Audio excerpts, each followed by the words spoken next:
ما در مذهب ابو حنیفه هستند. پس کی باید در مذهب کی باشد؟ الله ما را به پیروی کی امر کرد؟ اطیعوا الله و اطیعوا الرسول. اطاعت کنید الله را، اطاعت کنید رسول الله را. و ما اتاکم الرسول فخذوه و ما نهاکم عنه فانتهوا. هر چیزی که رسول الله به شما آورد بگیرید و هر چیزی که رسول الله شما را از اون بازداشت از اون دور باشید. لقد كان لكم في رسول الله اسوه حسنه لمن كان يرجو الله واليوم الاخر. با تحقیق برای شما رسول الله الگوی نیکو است. در این آیات ها ابو حنیفه نیستند. در کجا این آیات آمده است که به ابو حنیفه اطاعت کنید گفته باشد؟ در کجا این آیات آمده است که ابو حنیفه آورده رو بگیرید؟ در کجا این آیات ها آمده باشد که ابو حنیفه الگوی شما است؟ الگوی ما رسول الله است صلی الله علیه و سلم.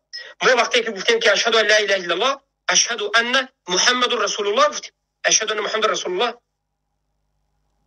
اشهد ان محمد رسول الله گفتیم. یعنی ما شهادت دادیم که رسول ما محمد صلی الله علیه و سلم است. یعنی ما شهادت دادیم که همین آورده رسول الله را میگیریم. نمازمون مثل نماز رسول الله است، روزه‌داریمون مثل روزه‌داری رسول الله است، اعتقادمون مثل اعتقاد رسول الله است، نمودی ظاهریمون مثل نمود رسول الله است. در اینجا ابو حنیفه وجود نداره. کسی میگوید که تو باید مثل ما نماز خوانی، نامعقول کرده است. همین ها باید مثل رسول الله نماز خوانند. شما مثل نماز رسول الله نماز خوانید. پیامبر مگر نگفتن که صلوا کما رأیتمونی اصلی؟ نماز خوانید چگونه که مرا میبینید که نماز میخوانم.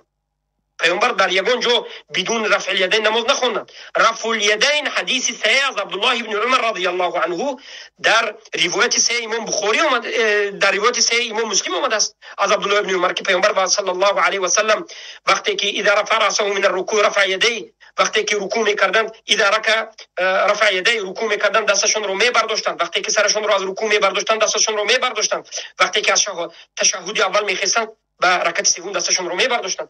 امام بخاری کتاب نوشتند به مسئله رفع الیدین قرة العینین فی الصلاه. برداشتن دست در نماز این نور دو چشم است گفتند. تمام صحابگان دست رو برداشتن نماز میخوندند. ابو حنیفه کی است؟ ابو حنیفه پیامبر نیستند، ابو حنیفه صحابه نیستند، ابو حنیفه تابعین نیستند، ابو حنیفه یک عالم رحمه الله. لیکن ما پیروی البته که از همین گفته الله و رسول الله صلی الله علیه و سلم میگیم.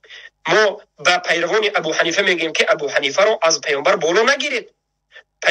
پیامبر رو به خاطر ابو حنیفه این کار نکنید. ابو حنیفه به این کار شما راضی نیستند. ابو حنیفه گفتند که اذا جاء الحديث اذا صح الحديث فهو مذهبی. زمانی که حدیث صحیح باشد نمین است مذهبی من گفت.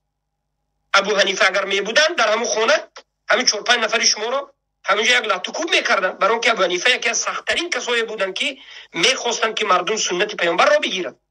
ابو حنیفه میخواستند که پیروی از پیامبر صلی الله علیه و سلم همه بکنند. بارک الله فیکم.